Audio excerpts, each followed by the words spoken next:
Hi, and welcome. You're listening to the X22 Report. My name is Dave, and this is episode 652, and today's date is April 27th, 2015, and the title of this episode is U.S. Government Will Use Out-of-Control Protests to Declare Martial Law.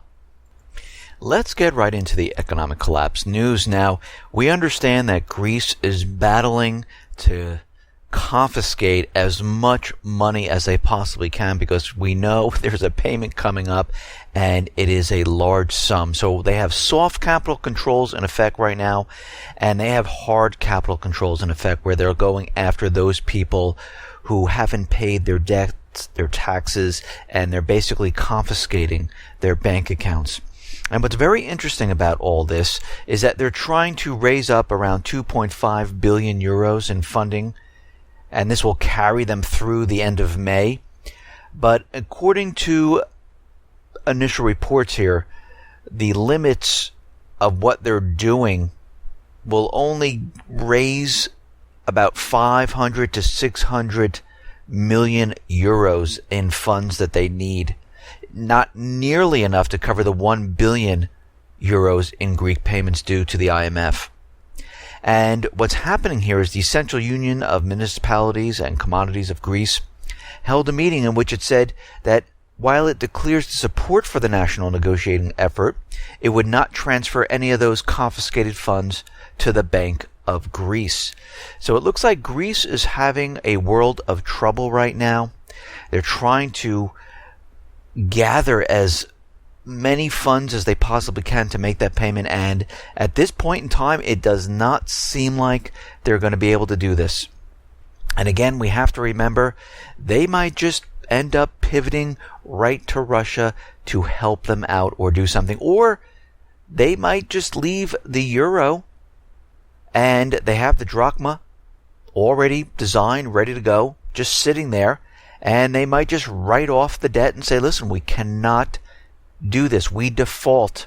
And we have to remember, the banking community has already set up special committees to say this is not a default and we don't have to make any payments on the credit swap defaults.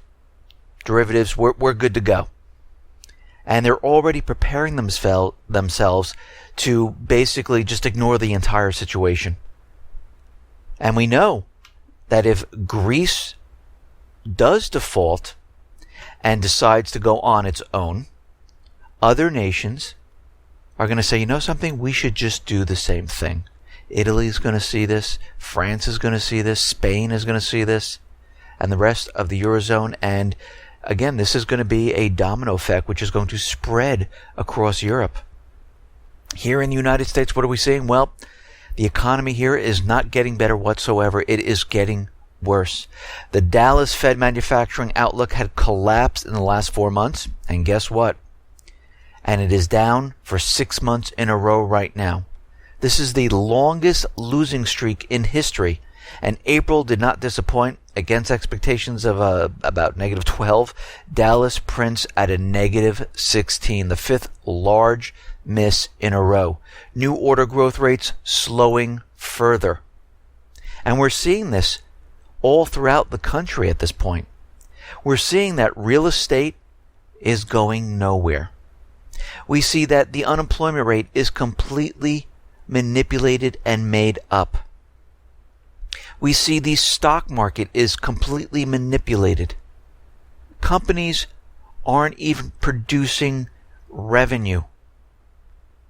Their earnings are terrible. They're laying off people, buying back their stocks. Actually, the number of companies beating revenue estimates hits its lowest level in 2 years. More and more of these companies are laying off employees. I mean, we saw Procter & Gamble going all the way back to the beginning of this year. We saw Microsoft, Macy's, Target, a lot of stores closing. We see Unisys now laying off about 1,800 people.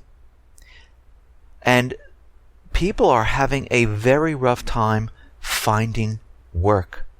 And as more and more people get laid off, it gets harder and harder because there are less jobs. Yes, there are part-time jobs, but again, if you were making 80, 90, 100,000 and you're out there trying to find that same job and you have a certain level of pay payments that you make each month for your home, for your car, for your insurance. This is very hard to keep up. And this is why we see foreclosures increasing. This is why we see delinquencies on automobiles. And this is why the government, the central bankers, are using every single type of program to drag anyone that has a heartbeat in to make a loan. And I'm not talking about a purchase in cash. They want them to take out loans. This is how their system operates. Their product is debt. The central bank system, their product is debt. And this is why we see debt being pushed around the globe. We see 1 in 5 families right now in the U.S., no one works.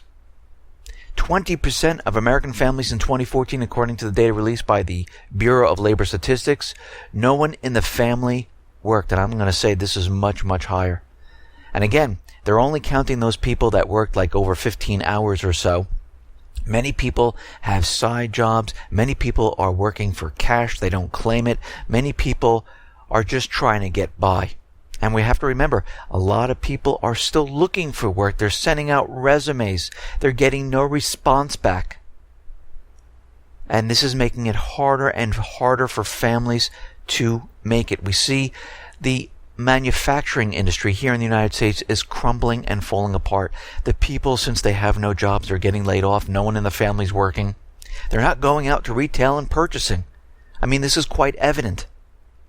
Retail stores are closing. They're laying off more people. Those people can't find jobs. It's a cascading effect which just brings everything down. And since no one's out there finding these jobs, they're not working, they're not spending in retail, they're not going out and purchasing the big ticket items like a house or so.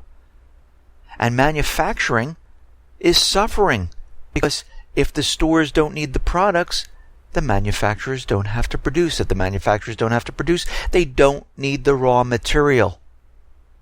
And this is why we see the Baltic Dry Index is hovering around 600 points.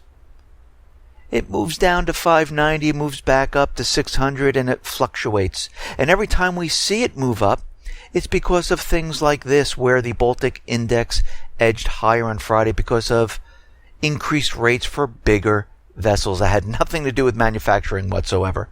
All they did was increase the rates, and it moved up like a point or two. And basically, the Baltic Dry Index is a great indicator to see where we are. I mean, this is on raw material that is shipped all over the world. It's kind of protected by the U.S. government and speculators manipulating the numbers. And this tells us how the world economy is doing right now. Right now, it is suffering.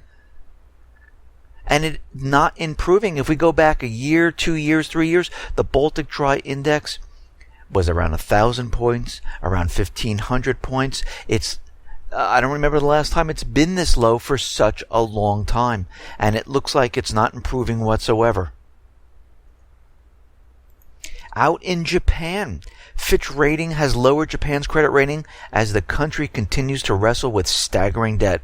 The country eventually has to boost taxes to cover rising costs, but there's a problem with this. They tried to raise taxes. They raised the sales taxes, and guess what?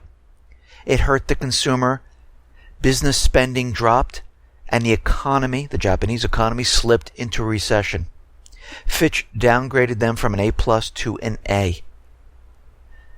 All of these countries, they're falling apart. I mean, everyone goes, oh, we should just increase taxes. Think about it. If you're making a certain number of dollars, you're bringing it in each month, and someone says, listen, just give me, 500 of that. You don't mind, right?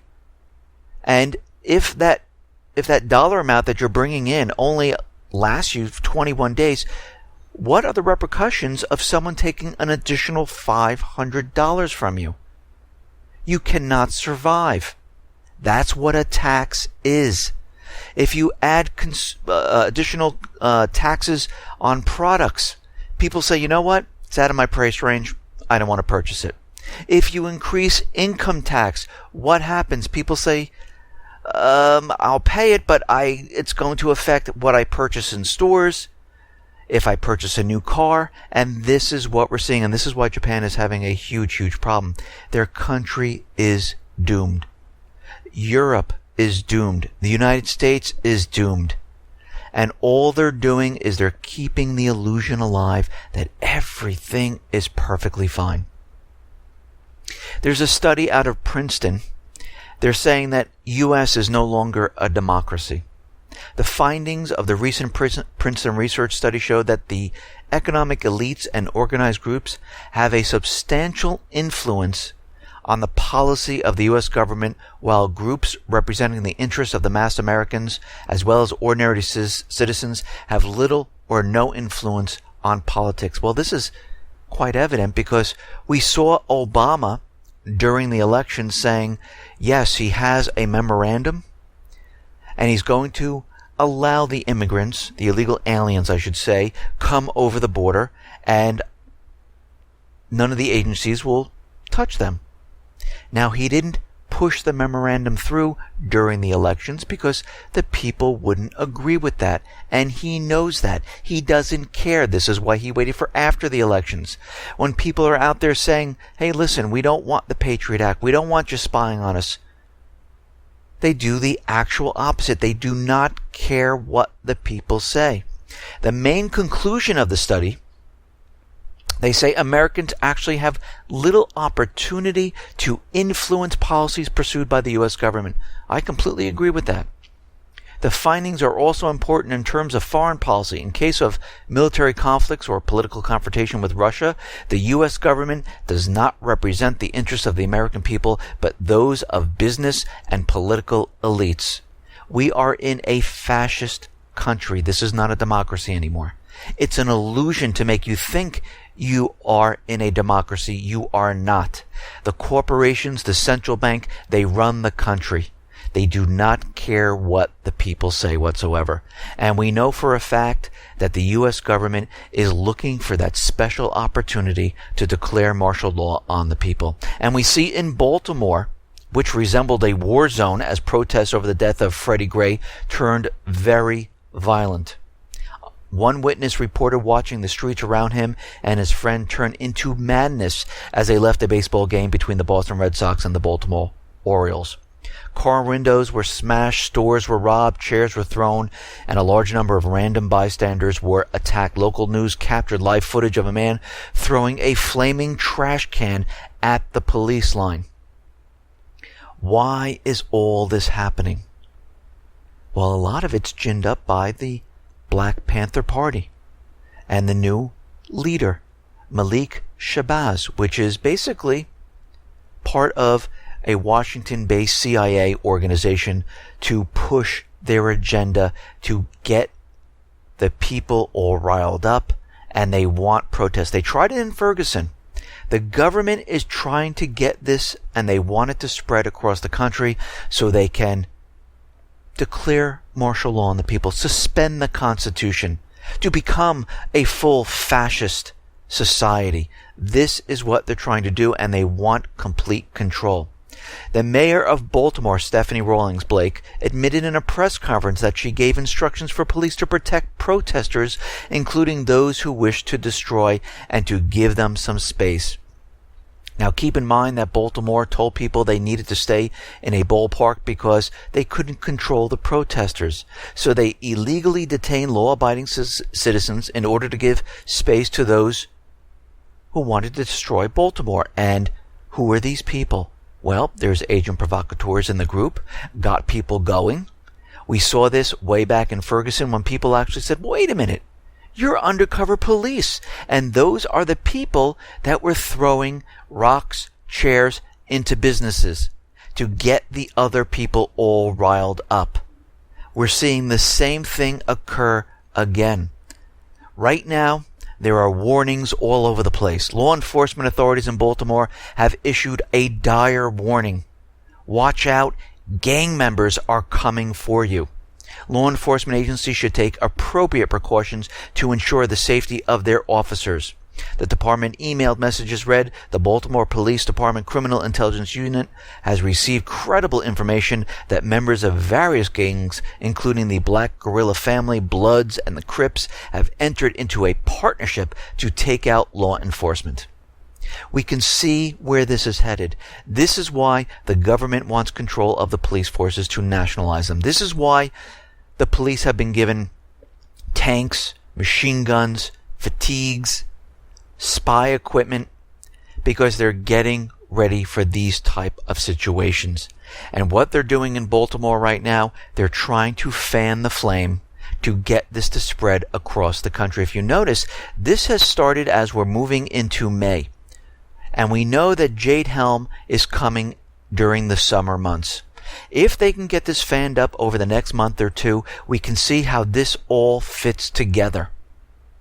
And they're continually trying to push this as hard as they possibly can. They didn't get it to work in Ferguson, so they try in many different areas, and they will continually do this until they get something started. Now, we all understand the government right now uses fear. They control the people. They tell us there's terrorists out there. And they continually do this because they're trying to get rid of everyone's rights. They basically published law after law to limit the number of weapons or ammunition. They take away your right to free speech. They're cracking down, and they're allowing the government police forces to search each person, which violates the Fourth Amendment. And they're continually doing this. This is nonstop. But what's very interesting about this, and we knew this for a long time, is that the U.S. government declassified to the New York Times a 2009 report concerning the mass surveillance program initiated in 2001 by former President George W. Bush. The full report was issued to the newspaper on April 24th following a Freedom of Information Act request. The report details a program called Stellar Wind, a joint project produced 6 years ago by the Inspector General of the Justice Department, Pentagon, CIA, NSA, and the Office of the Director of National Intelligence. Guess what? All of this spying on the American people, it did absolutely nothing. Stellar Wind did not prove useful, as only 1.2% of the tips between 2001 and 2004 are said to have significantly contributed to identifying a terrorist, deporting a terrorist suspect from the country, or developing an informant about terrorists. During the next 2 years, between 2004 and 2006, not one lead from the warrantless wiretapping practice of Stellar Wind proved useful to U.S. intelligence and law enforcement agencies, the report said. Not very surprising whatsoever, because we know the government, 94% of the time, they are the terrorists. They're the ones who set it up. They're the ones who create the false flag event, and they're the ones who control the situation. Of course they can't find anything spying on the American people. That wasn't the purpose of the spying. The spying was to spy on government officials, judges, and the American people, so they knew what was going on, what were they thinking, who they were in contact with, what purchases were they making, what groups they were meeting with, and all of this was trying to be siphoned up to a main database so it can be correlated, and they can search on it to find out what everyone is doing. That's what the real priority of the program was.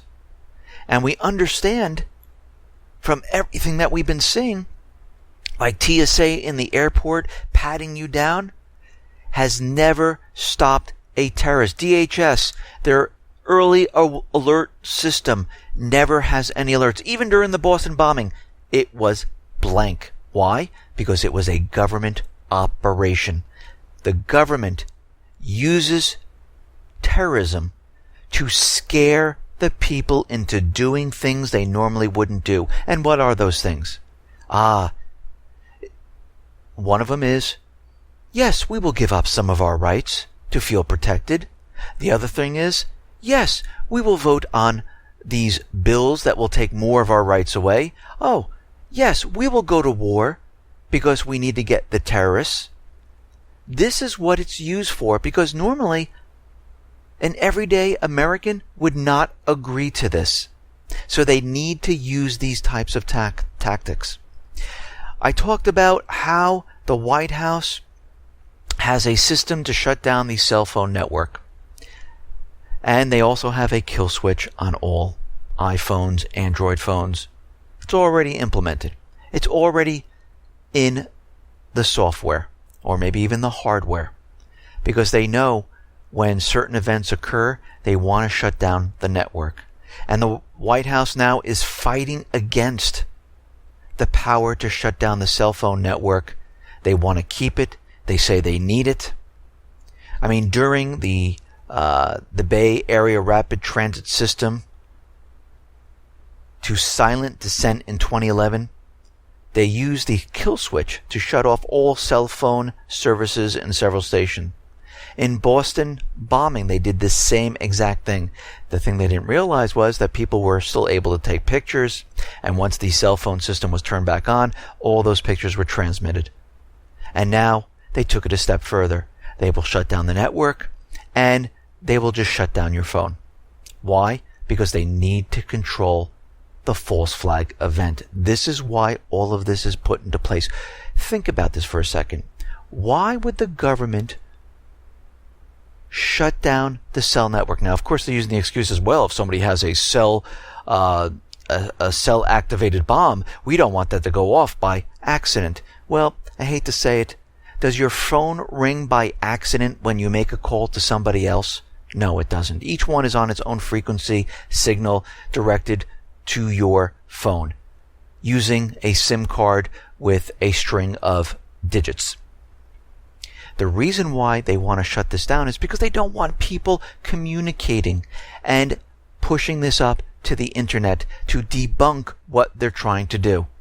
That's it. It's called control. Now, we've been talking about Japan and how Abe wants to change the Constitution, basically change what's in Article 9, and make Japan no longer a pacifist nation where they can go ahead and join in on the battles, be the aggressor. And we see there was a meeting with Secretary of State John Kerry, Defense Secretary Ashton Carter, and Japanese officials. It appears we have now been shown the end game, and it seems that all of this that we talked about is coming true. Japan's military is going to take more of an assertive role. And we knew this was coming, and this is why we were reporting on it over and over and over the last year. Because as we moved down and got closer and closer to the end game, all the pieces had to be in alignment. And Japan needs to have this change so they can be more assertive. Because the U.S. is going to need them. And this completes the encircling of China. So basically, Japan and the U.S. are going to bolster their alliance for the first time in 18 years. The revisions boost Japan's role in missile defense, minesweeping, and ship inspections amid growing Chinese assertiveness. Again, we have to remember, it's all about provoking the other country. The new arrangements are also the new arrangements will also allow Japan to dispatch its armed forces beyond the region for logistical backup of U.S. military global operations in distant areas, including the Middle East. U.S.-Japan agreed to give Japan's self-defense force more ambitious global role. U.S. and Japan reaffirmed that the Senkaku Islands are under the Japanese administration. So basically, they're a non-pacifist nation. They're an aggressor. And now they're putting out there that, hey, the Senkaku Islands, they're under Japanese administration. And of course, they're saying this to China. Provoking. Washington now wants Abe to agree to a collective defense with NATO, which would see Japan strike back at an enemy that attacks the United States. The inverse has been true for 7 decades right now. And we have to remember with NATO, if you attack one NATO nation, all the nations go to war. Just remember that. The United States is also ready to use all military options, including nuclear weapons, to defend its Japanese ally. The U.S. Navy base Yokosuka will station more ballistic missile defense warships by 2017 and receive an advanced nuclear-powered supercarrier in 2015. And we have to remember, the U.S. Defense Department is going to locate 60% of its military fleet to the Pacific Indian Ocean with the newest and most capable weapons going first to the Asia-Pacific region. They are getting ready for World War III. This is why we see the military assets being shifted, deals being made. Japan, which again created its first war ship since World War II, and they're creating some more. This is why they want to move this base to a different region of Japan to bring in more sophisticated weapons. We are seeing it happen right now. We talked about this in the past, and here it is today. It's all coming clear. And basically, what they're going to do is they're going to end up provoking China, just like they're provoking Russia in Eastern Europe. I mean, look at the Ukraine situation. I mean, there was a coup d'etat. They spent about $5 billion there. And the U.S., the corporate media, the European news, they were all out there saying, oh, look, Yanukovych, his police force, they're firing on the people. Oh my God, this is terrible. They have snipers. Well, guess what? Yes, the U.S. government, the corporate media, the European corporate media, the European governments, they all lied once again. I mean, we knew this, but the truth comes out later on. And of course, when it comes out later on, it seems like nobody cares anymore. We need to care. The sniper shooting indiscriminately at police and protesters during the Maidan Revolution were trained in Poland. The Maidan was also their operation. The CIA was involved in this. And basically, the snipers who shot on the 40 demonstrators and 20 police officers, they were there to provoke the riots. And a Polish member of the European Parliament has acknowledged that the Maidan snipers were trained in Poland and not in Russia. Everyone thought, oh, this is Russia in there, this is Yanukovych in there, they're firing on the people. Actually, it wasn't true. It was Poland, it was the United States, it was the CIA to push their agenda. And look at Ukraine today after the coup d'etat. The people are suffering. They can't take it anymore. The entire economy is collapsing. We see 1,000 people right now are rallying. This happened in April, on the 22nd of April, outside the U.S. Embassy in Kiev, condemning the war in eastern Ukraine. The signs that they were holding up said, USA, thanks for the poverty, and we are not cattle. Police were arresting people, but again, this is not shown on the corporate media. They don't want you to see this. They don't want you to see the people saying, you know something, we're upset. I wouldn't be surprised if these crowds get bigger. I think a lot of people are afraid. They're afraid of the Ukrainian government. They're afraid that they'll come down hard on them. They'll be arrested. They might be tortured. And you have to remember, the U.S. government central bankers, they are the ones who are directing all of this. Keep this in mind about what's going to happen here in the United States. The Ukraine Prime Minister is out there, Yatsenyuk, he's saying that Kiev did not receive $3 billion in taxes from Ukraine's eastern conflict-torn region of Donbass. But we have to remember there's a humanitarian crisis going on in this region. Ukraine Parliament is going to introduce a 1.5% military tax, and Kiev stopped making social benefit payments to the people of Donetsk. They have a blockade right now. Nothing can go in and out, and they want to collect taxes on the people. Think about what they're saying here and what the central bankers are looking to do. They don't care about the people. They don't care about the humanitarian situation. They don't care if they're paying them. They don't care if they're suffering. They want their taxes. They want to set up the banking system in this region. No mention of feeding the people, taking care of the people, because the central bankers are not loyal to any government, to any people. They are only loyal to themselves. If they have to have you, your cousin, your brother, your sister, your father, anyone go to war, they will do it. They don't care about you. If you die, they don't care. All they care is about maintaining control and pushing out debt and robbing each one of these countries of their natural resources, making them richer and richer, and controlling the people as time goes on. That's all they care about. We can see that the Minsk II agreements are completely falling apart. I mean, they had an agreement where Lugansk and Donetsk were supposed to be involved in the constitutional reform, and guess what? Ukraine is completely leaving them out. They are modifying and creating the constitutional reforms without them whatsoever. Can you imagine if the U.S. Constitution was created without the people, and it was just the government that was creating it? Well, it would be one-sided. It would be for the government and not for the people of those regions. So basically, they're violating the Minsk II agreement once again. Hundreds and hundreds of violations, ceasefire violations. They're doing whatever they possibly can because, as we know, they're getting ready for a major, major offensive. We see Poroshenko right now is calling on the EU to grant Ukraine membership in the bloc.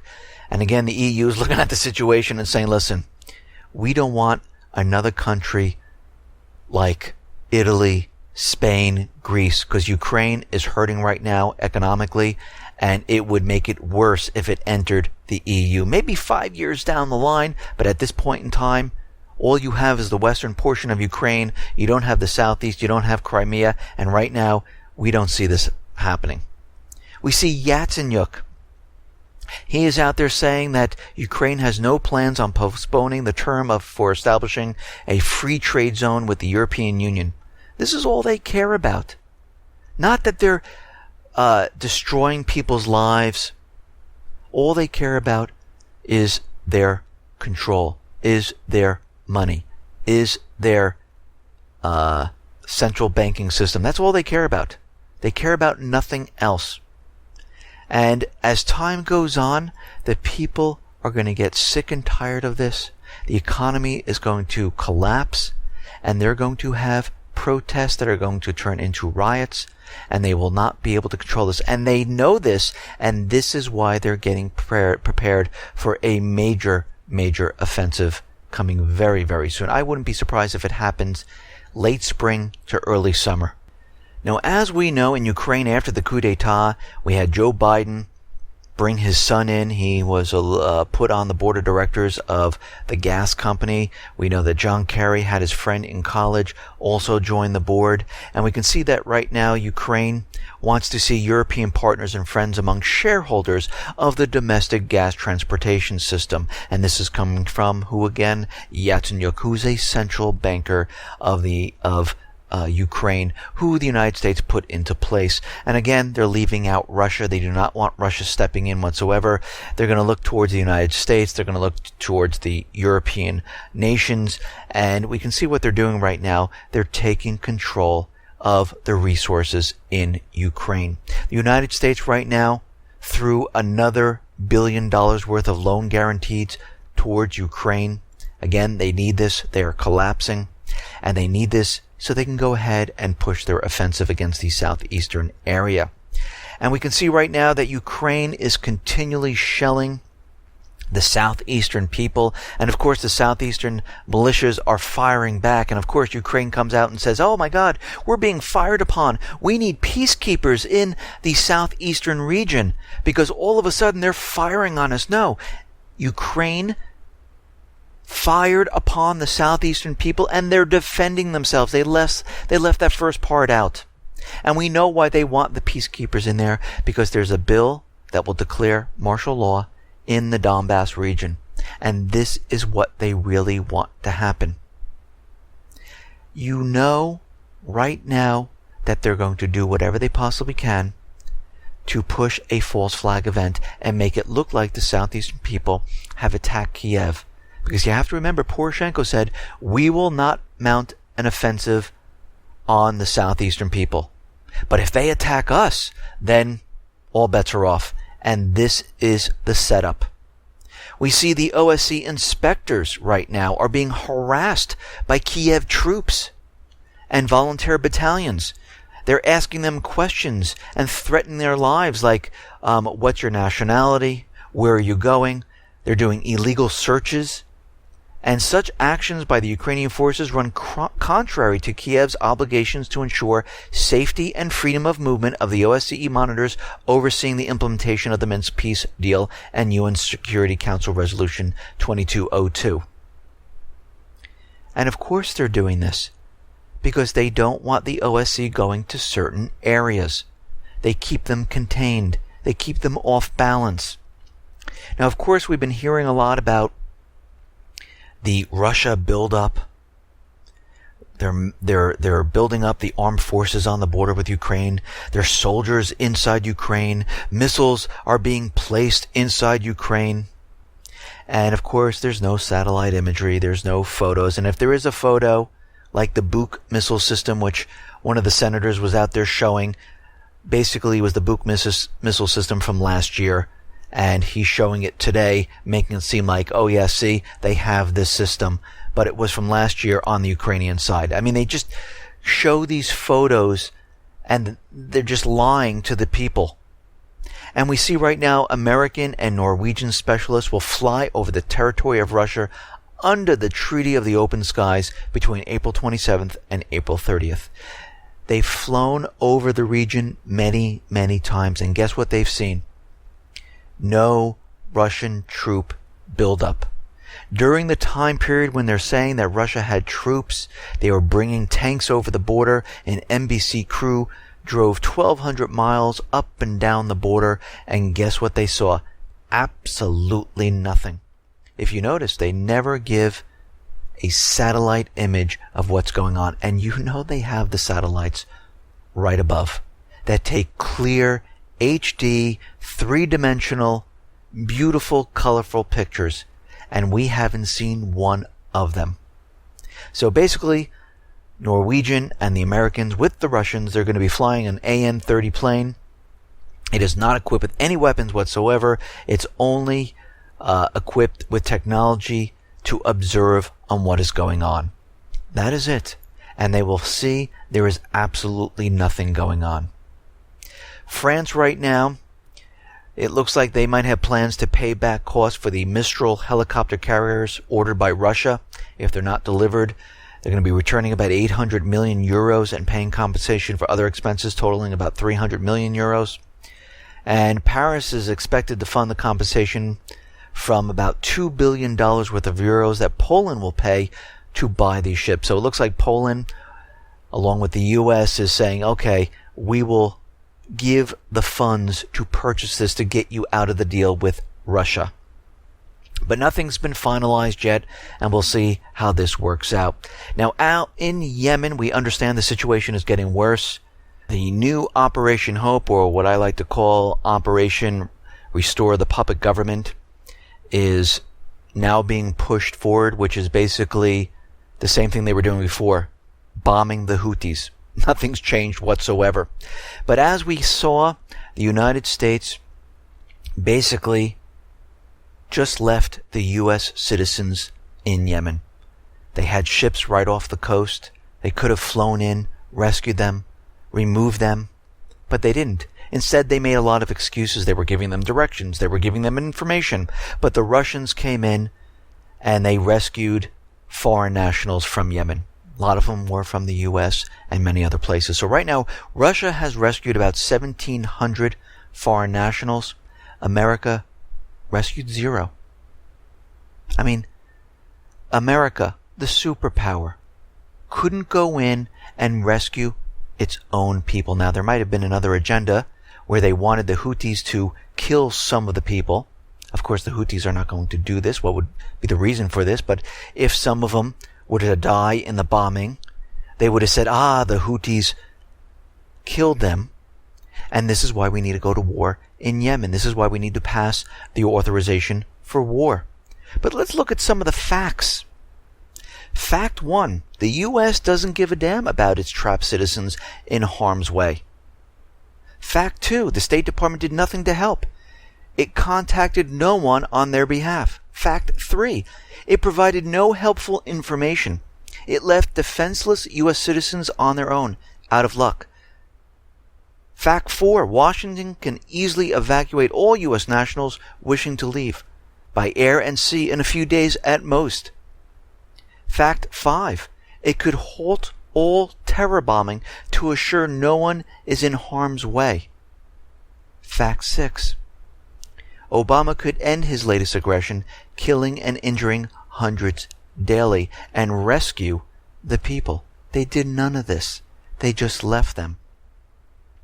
We see Saudi warplanes are pounding the Yemen capital. Nothing has changed whatsoever. The same thing has happened since Operation Decisive Storm.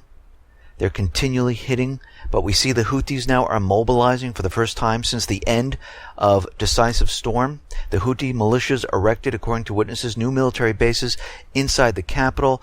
They brought in military forces with tanks and armored military vehicles into the capital. And the situation in Yemen is not going to get better, because we have to remember the goal is always the same. Put in the puppet government, keep the central bank, and put their natural resources on the US dollar. And of course now, like I mentioned over the weekend, the Islamic State is now in Yemen. There's about a dozen or so, and they're showing that they're carrying the AK-47 RPGs. And of course, let's think about this for a second. There's a naval blockade. The Saudis are all on the borders, but there's a dozen Islamic State soldiers that snuck into Yemen to pose for a picture, to show that they were there. This is pure propaganda to push the authorization for war. Because what does the authorization for war say? Wherever the Islamic State is, that is where the United States can go. And this is why they are showing this at this time. We're getting reports that Egypt is preparing a large-scale ground and air assault along the Libyan border to oust the Islamic State group from eastern Libya, because we've seen the Islamic State in Libya. Well, we can see what's really happening here. The people of Libya have seized 11 oil fields and is pumping 200,000 barrels a day to anybody. And guess what?